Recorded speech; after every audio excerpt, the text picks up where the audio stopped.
My dad chose his new wife and her daughter over me, so I moved in with my brother. When Dad came begging for me to return, I hit him with news that changed everything. Alright, so my name's Jason and I'm 17. Life's been pretty messed up for a while now, especially ever since my dad remarried. Like, I didn't think it was possible for things to get this complicated, but here we are. It's been a wild ride, and honestly, I feel like I'm stuck in a nightmare I can't wake up from. Let me start from the beginning though, so you can get the full picture of how things went down. So, my mom passed away when I was 10, which sucked big time. She had cancer, and it was rough watching her go through it. My dad, who's 45 now, didn't handle it well at all. He threw himself into work trying to keep everything together, but honestly, it was a mess.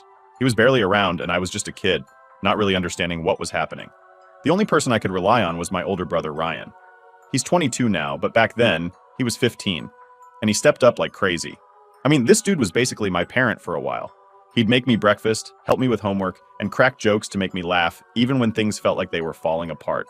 We became super close, like we had this bond that nobody else could get. Dad noticed and didn't seem to mind back then because he was too wrapped up in his own stuff. Fast forward a couple of years, and that's when Carla enters the picture. She's 40, works with my dad at his law firm, and came into our lives not long after her divorce. She's got a daughter, Molly, who's just a year younger than me. So yeah, I was cautious when Dad introduced them, but I wasn't completely against the idea at first. I figured maybe this is what Dad needs, you know? Maybe having someone around could make things better. Well, I was wrong. Things went from kinda okay to a complete mess faster than I could have imagined. Within 6 months of meeting Carla, they were engaged. I swear, it felt like I blinked, and suddenly my dad was planning a wedding. I remember just sitting there, wondering how everything moved so fast. I wasn't ready for any of it. One minute it's just me, Dad, and Ryan, and the next, I'm standing in this fancy bridesmaid suit at their wedding, watching two people I barely knew become family. The whole day was weird. Ryan saw I wasn't feeling it, so he spent the entire reception making goofy faces at me from across the room to cheer me up. That's when Carla really started to show her true colors. She wasn't too happy about Ryan's little antics and pulled him aside, telling him he needed to act more appropriate. Like, really? Dude was just trying to make me feel better. It wasn't even a big deal, but she made it one. Living with Carla and Molly after that was rough. Carla was nothing like my mom. She was strict, always making up rules about everything. I'm talking curfews, chores, and even how I should dress. Molly was cool with it, I guess. She liked the structure, but for me, it was suffocating. I missed how things used to be, where life was a little more relaxed, and Ryan would come by to hang out. Thank God for Ryan, though, because he didn't disappear when Carla moved in. He'd still come over to the house, usually with some prank or joke ready to go to lighten the mood. One time, he showed up wearing a full-on Superman costume. No joke, he walked in, cape and all, and claimed he was there to rescue me from the evil stepmother. I was dying laughing, but of course Carla wasn't. She got so pissed, saying it was disrespectful, and that Ryan was undermining her authority. Whatever. Dad thought it was funny, but Carla couldn't take a joke. And that's when things started to get really tense between us. She didn't like how close Ryan and I were. She'd always make these passive-aggressive comments about how unhealthy it was for siblings to be that close, saying I needed to grow up and stop relying on him so much. Dad tried to play the mediator, but honestly, he was pretty useless at it. He'd defend me at first, but the second Carla pushed back, he'd fold like a cheap lawn chair. It was like he was too scared to stand up to her. Every time I looked at him, I could see that internal struggle, like he was torn between his wife and his kids. And it hurt, man. It hurt to see that he might actually choose her over us. The breaking point came last week during our Labor Day BBQ. Now, this BBQ is a huge tradition for our family. Mom started it years ago, and it's always been this big deal. Friends, family, the whole shebang. Ryan had just moved back home after graduating college, and I was psyched to have him around more. We were all hanging out by the pool, and I decided to sneak up on Ryan and push him in. It's a game we've been playing since we were little. He came up laughing, like always, and grabbed my ankle, pulling me in after him. We were both dying laughing, just like old times. But of course, Carla had to ruin it. She stormed over, face red, yelling at Ryan, saying he could have hurt me and that he was being irresponsible. I tried to explain that it was my idea, but she wasn't having it. Then she turned on me, saying I was too old for this kind of behavior and needed to grow up. By this point, everyone was watching, and I was mortified. I just snapped. I told Carla to mind her own business, and that she had no right to dictate how Ryan and I acted with each other. The entire backyard went silent. You could have heard a pin drop. I had never spoken to her like that before, and everyone looked shocked. Dad stepped in, trying to calm things down, but the damage was already done. The BBQ ended early, with everyone making awkward excuses to leave. That night, Dad came to my room, telling me I needed to apologize to Carla. I couldn't believe what I was hearing. I told him straight up that Carla was the one who overreacted, not me. I reminded him of all the times she'd tried to come between Ryan and me, all the times she'd criticized us, and how she constantly made me feel like I didn't belong in my own home. I asked him why he never stood up for us, why he always let her push us around. He didn't have an answer. He just looked at me, hurt and disappointed, and said I was being unfair. I was done at that point. I told Dad I wasn't going to apologize until Carla did first. He left without saying anything else, and now the house feels like a battlefield. Carla won't talk to me directly, only through Dad or Molly. Ryan feels guilty and hasn't come over since the BBQ, and Molly's trying to play peacemaker, but she doesn't get it. She's never had to deal with a new parent being shoved into her life and making her feel like an outsider in her own family. And that's where I'm at now, feeling stuck, lost, and not sure what to do next. So after the whole BBQ mess, things at home got real awkward. I thought maybe after a few days the tension would ease up, but nope, it actually got worse. Carla barely spoke to me, and when she did, it was through gritted teeth or some passive-aggressive comment about respect. Molly was still trying to play peacekeeper, but her whole "can't we all just get along" vibe was seriously starting to grate on me. I get it, she's used to this structured, perfect life, but that's not how I roll. I never had to deal with this kind of nonsense before Carla came into the picture. Anyway, I figured Ryan would step in and help, you know? Like, he's always been there for me, so I assumed he'd come around and try to lighten things up, or at least have my back. But guess what? He stopped coming over. Yeah, completely. I didn't get it at first. I was texting him, calling him, but he kept brushing me off with stuff like, "I just need some space right now," or "let things cool off for a bit." I was fuming because this wasn't like him. Ryan always had my back, and suddenly he was gone when I needed him the most. So I finally cornered him on the phone and asked what the hell was going on. That's when he dropped the bomb. Yeah, I know I said I wouldn't use those types of words, but this one felt like a bomb to me. He said Carla had sent him this long-ass text about how he was disrupting the family and setting a bad example for Molly and me. She basically blamed him for everything going wrong between us. I could practically hear the guilt in his voice as he told me he thought it'd be better if he stayed away for a while, to let things settle down. Settle down? Seriously? I couldn't believe he was just backing down like that. I told him that's exactly what Carla wanted, to drive a wedge between us, and he was playing right into her hands. But Ryan's always been the peacekeeper, and I guess he thought this was his way of making things easier. It was like he didn't want to fight anymore. He begged me not to confront Carla about it, said it'd only make things worse. I could hear the exhaustion in his voice, and honestly, it scared me. My brother, the guy who always stood up for me, was just tired. I hung up the phone that night feeling more alone than ever. The one person I could always count on had basically checked out, and I didn't know what to do about it. So I just started keeping to myself more, staying in my room, avoiding Carla and Dad as much as possible. I knew if I tried to talk to Dad, it'd just turn into another lecture about respecting Carla and how she's been trying so hard to make things work. Yeah, okay, Dad. Whatever. Then came the new house rules. Carla must have been feeling real empowered after getting Ryan out of the picture, because she laid down a bunch of new rules that were clearly aimed at me.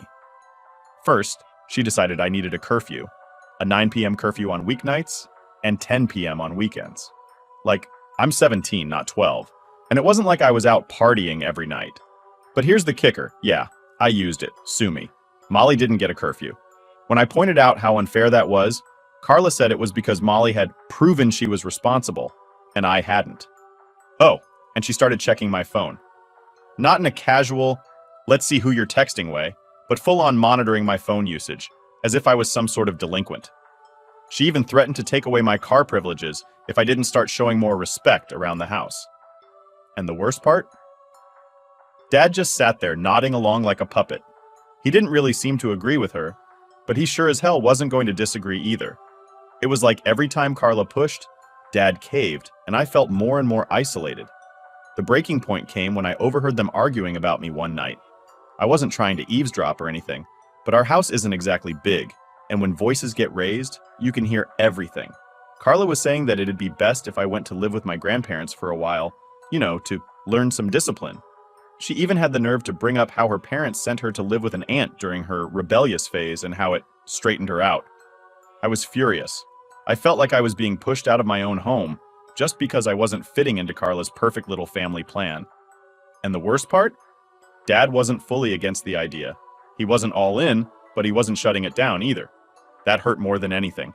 Like, after everything we'd been through, after losing Mom and trying to rebuild our lives, he was just going to let Carla push me away like that. I didn't know what to do. I felt trapped. I couldn't talk to Dad because he was clearly under Carla's thumb, and Ryan had bailed on me. Molly was trying to play it cool, but she didn't get it. She had never had to deal with losing a parent or suddenly having a new one forced into her life. This was normal for her, but for me, it felt like I was losing everything all over again. I was losing my home, my family, and even myself. That's when I started thinking about moving in with Ryan. He'd offered before, but I didn't take it seriously until now. The thought of leaving Dad behind tore me up inside, but I couldn't keep living like this. I felt like I was suffocating under Carla's rules, and Dad wasn't going to do anything about it. Moving in with Ryan meant starting fresh, maybe even changing schools for my senior year, but at least I'd have some breathing room. I spent a lot of time thinking about Mom during all this. I'd sit in my room looking at old photos or flipping through the photo album she made me before she died. There was one picture that always stood out to me. Me, Ryan, Dad, and Mom at the beach. I was on Dad's shoulders, and Mom was laughing while Ryan made a goofy face for the camera. We looked so happy back then, like nothing could ever break us apart. But here we are, broken. I wondered what Mom would say if she saw us now. Would she tell me to try harder with Carla? Would she understand why I couldn't? I didn't know. All I knew was that I couldn't stay in that house any longer, not with the way things were. So I made a decision. I packed a bag, grabbed the photo album, and called Ryan. That was it. I was done trying to make things work with Carla and Dad. If they couldn't see what was happening, then I couldn't stick around to watch them ruin what little family we had left. All right, so here I am, staying with Ryan. It's been about a week since I packed up and left Dad's house, and man, it's weird. Like, I feel relieved, you know? No more walking on eggshells around Carla or listening to her stupid rules. I can actually breathe here. Ryan's apartment isn't anything fancy. He's still trying to get on his feet after graduating, but it feels like home. It's small, a little messy, but there's none of that tension hanging in the air like back at Dad's place.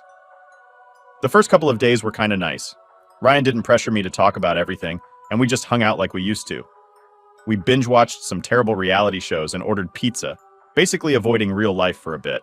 But as the days went on, reality started creeping back in. I knew I couldn't just hide out forever. School was still a thing, and I had to figure out how to explain all this to my friends without sounding like my life had completely gone to shit. But the biggest thing on my mind? Dad. He hadn't stopped texting and calling since the minute I walked out the door. At first, I ignored it.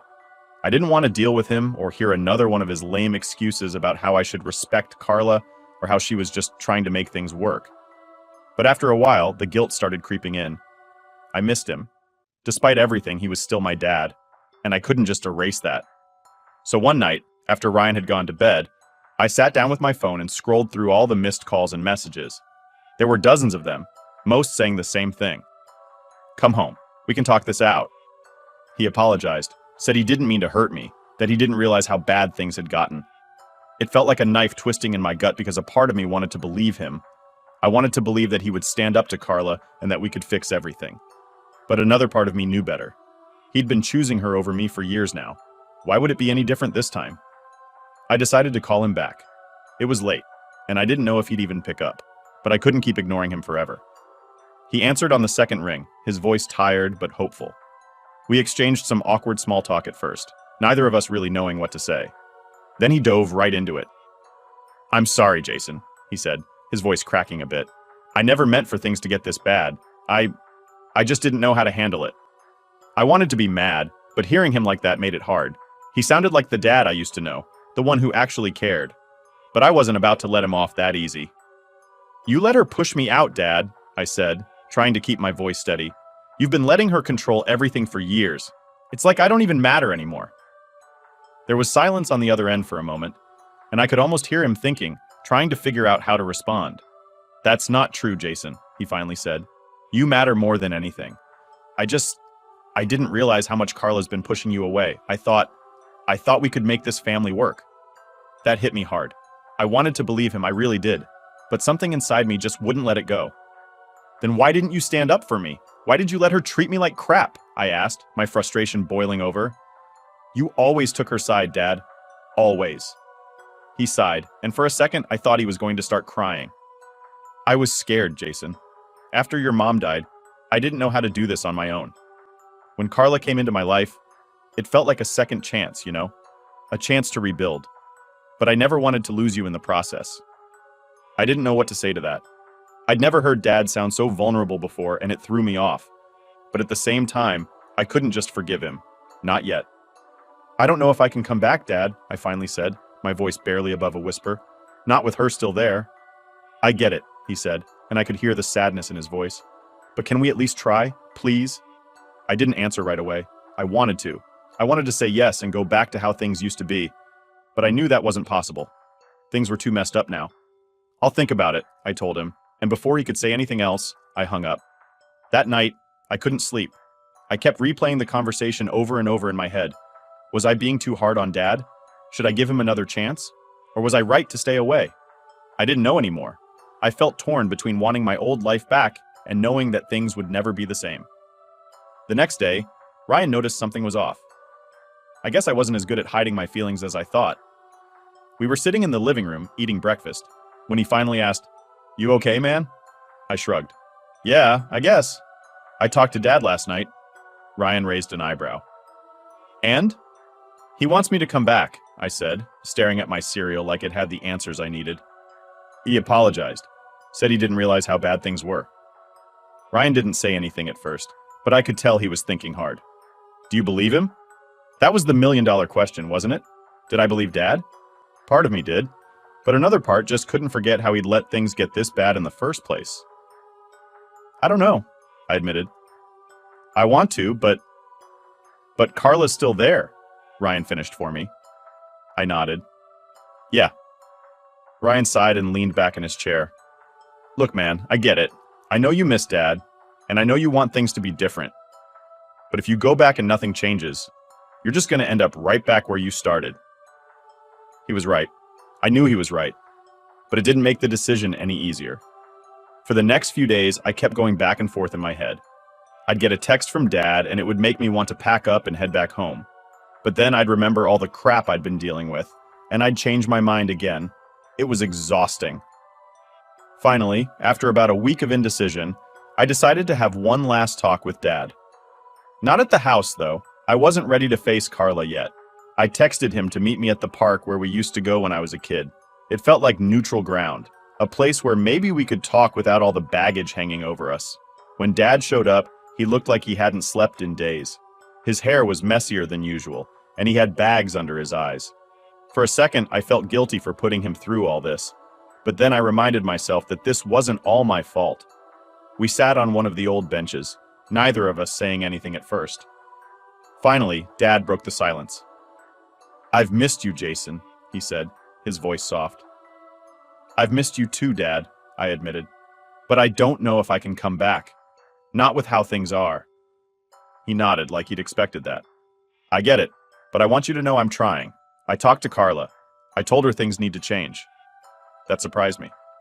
"What did she say?" "She wasn't happy about it," he said with a slight smile. "But I don't care. You're my son, Jason. I can't lose you." Hearing that made something shift inside me. Maybe there was a chance to fix things after all, but I still wasn't sure if it was enough. "I just need some time," I told him, and for the first time Dad didn't push. He just nodded and said, "Take all the time you need."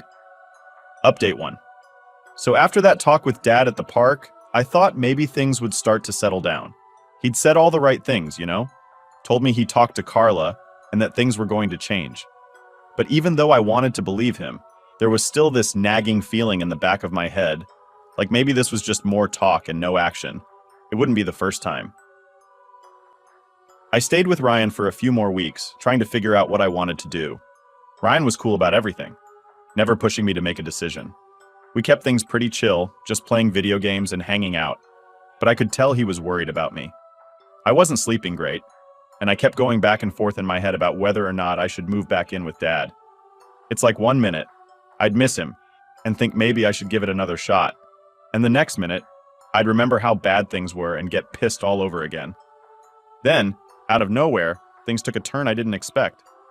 One afternoon, I was chilling in Ryan's apartment minding my own business when I got a call from Zoe. Now Zoe's never been the type to reach out unless she absolutely has to. She's always been more on Carla's side, trying to keep the peace and not rock the boat, so hearing from her was weird enough. But what she told me next threw me off even more. "Jason, you need to come home," she said, her voice shaky. What? Why?" I asked, completely caught off guard. "Dad and Carla, they're fighting, like, bad. I think she's leaving," she said, her words coming out in a rush. My heart dropped. I didn't know what to think. Carla leaving? That didn't seem possible. She'd basically taken over everything at Dad's house, and now she was just going to up and leave?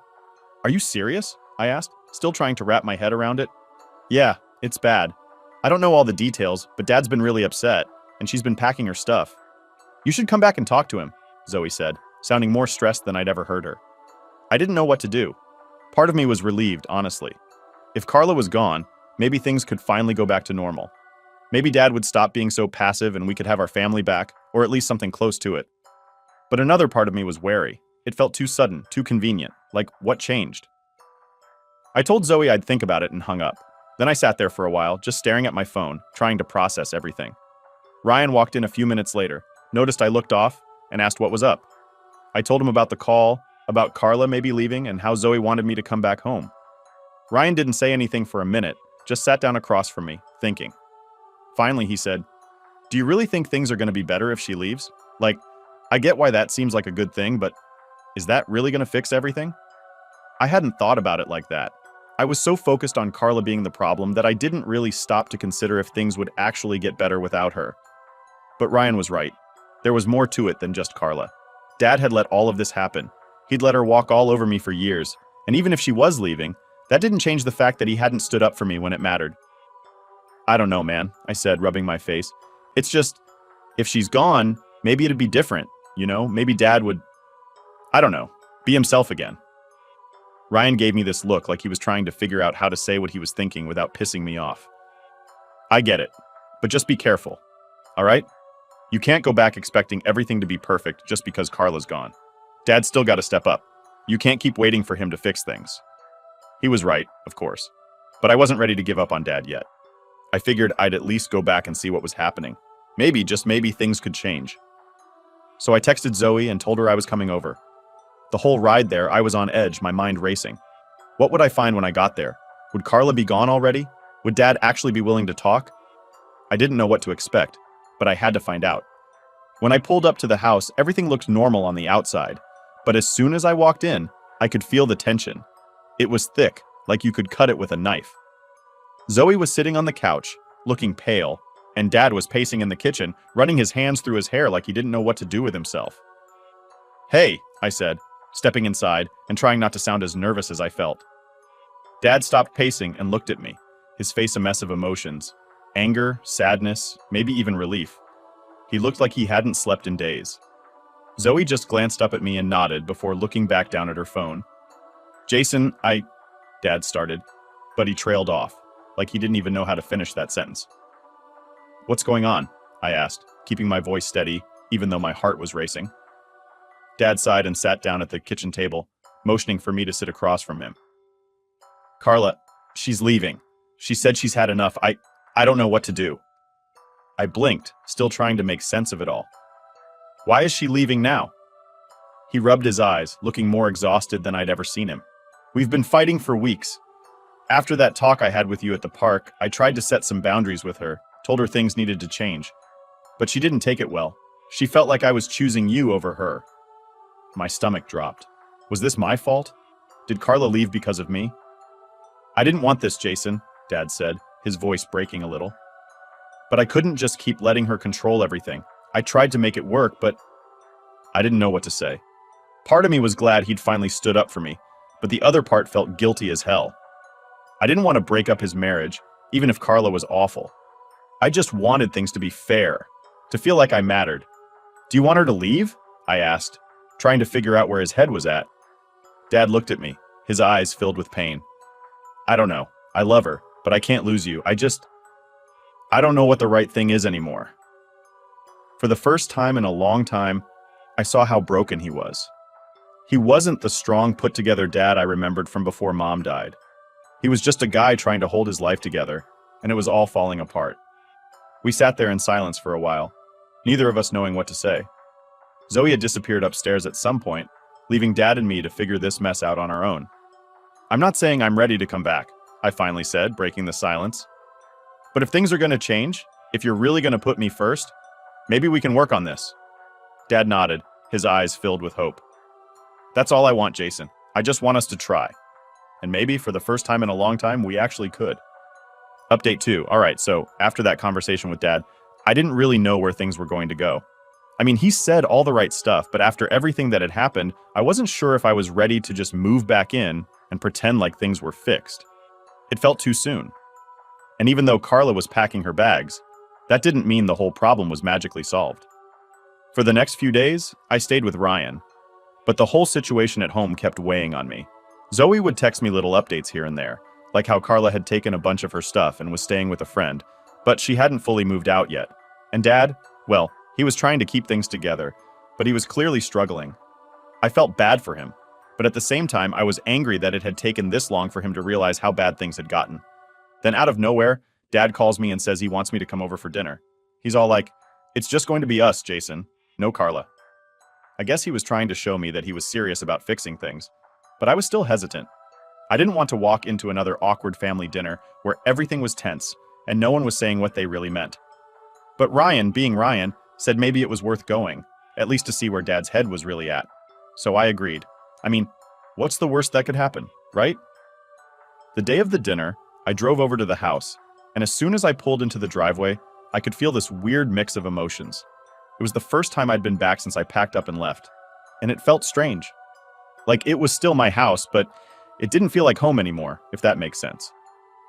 When I walked in, Dad was already in the kitchen cooking, which, by the way, is not something he usually does. He's more of the order takeout kind of guy, but there he was, chopping vegetables and trying to look like he knew what he was doing. It was kind of funny, honestly. The place felt quieter without Carla's constant nagging, but there was this tension in the air, like neither of us knew how to act now that things were changing. "Hey," I said, walking into the kitchen, trying to keep things casual. Dad looked up from whatever he was pretending to cook and smiled, but it was that kind of awkward smile you give someone when you're not sure how things are gonna go. "Hey, Jason, I'm glad you came." "Yeah, well, I figured I'd see what this dinner's all about," I said, leaning against the counter. We made some awkward small talk while he finished up the food. Nothing serious, just stuff about school and how things were going with Ryan. But I could tell he was working up to something. It was like he wanted to say more but didn't know how to start. Finally, we sat down at the table, and after a few bites of what was probably the worst spaghetti I'd ever had, "Sorry, Dad," he cleared his throat and looked at me. "So, how are you feeling about everything?" he asked, his voice a little shaky, like he was nervous about my answer. I put down my fork and leaned back in my chair. "I don't know, Dad. I mean, it's a lot. Carla leaving, all the stuff that's happened. It's not exactly easy to just move on from." He nodded like he expected that. "I know I messed up, Jason. I should have listened to you sooner. I guess I was so focused on trying to make this new family work that I didn't realize how much it was hurting you." I didn't say anything at first. It was the same stuff he'd been saying for weeks, but it still felt different hearing it face to face. Like, maybe he really was starting to get it. "It's not just about Carla," I finally said, trying to find the right words. "It's about you too. You let her treat me like I didn't matter, and you never stood up for me. Even now, I don't know if I can trust that things will be different." Dad looked down at his plate, clearly struggling with what to say. "I get that," he said softly. "And I don't expect you to just trust me right away. I know I've got a lot to prove to you, but I want to make things right. I'm willing to do whatever it takes." I could tell he meant it, but it still didn't erase everything that had happened. Part of me wanted to just forgive him and move on, but another part of me was still hurt and didn't want to get sucked back into the same cycle. "I don't know if I'm ready to move back yet," I said after a long pause. "I need time to figure things out." Dad nodded, and for once, he didn't try to push me. "That's okay. You can take all the time you need. I just want you to know that I'm here and I'm going to keep working on things, even if it takes a while." We finished dinner in mostly silence, but it wasn't the awkward kind this time. It was more like we were both processing everything, trying to figure out where to go from here. When I left that night, I didn't feel like everything was magically fixed, but I did feel a little better. Like maybe, just maybe, there was hope for us after all. Over the next few weeks, I kept my distance. I stayed at Ryan's and focused on school, trying to keep my head in the game. But Dad kept checking in, sending me texts and calling every few days. Not in a pushy way, but just to see how I was doing. It felt like he was really trying, and that gave me some hope. Then, about a month later, something happened that I wasn't expecting. Zoe called me, and she sounded more upset than usual. "Jason, you need to come over. It's Dad," she said, her voice shaky. My heart dropped. "What's going on?" "He's been really down lately, ever since Carla left. I don't know what to do. He's not himself," she said, and I could hear the worry in her voice. I didn't think twice. I grabbed my keys and drove over to the house. When I got there, Zoe was sitting on the couch looking like she'd been crying. Dad was in his office, and when I walked in, I could see what she meant. He looked terrible, like he hadn't slept in days. His usual calm, collected self was gone, replaced by someone who looked completely lost. "Dad?" I said quietly, stepping into the room. He looked up, and for a second, I wasn't sure he even recognized me. But then he gave me a tired smile. "Hey, Jason." I sat down across from him, not really sure what to say. "Zoe said you've been struggling." He sighed and rubbed his face. "Yeah, I guess I have been. It's just everything. Carla leaving, the stuff with you." "I'm trying, Jason. I really am. But I feel like I've failed at everything." Hearing him say that hit me hard. I'd been so focused on my own anger and hurt that I hadn't really thought about how much this was affecting him. He'd lost a lot too. His wife, his relationship with me. It wasn't just about me anymore. "You haven't failed, Dad," I said, my voice softer than I expected. "You're still here. You're still trying. That's what matters." He looked up at me, and for the first time in a long time, I saw a glimmer of hope in his eyes. "You really think so?" "Yeah," I said, nodding. "We're both still figuring it out, but we can do this. We'll get through it." And for the first time in what felt like forever, I actually believed it. We weren't there yet, but we were on the right path. And that was enough for now.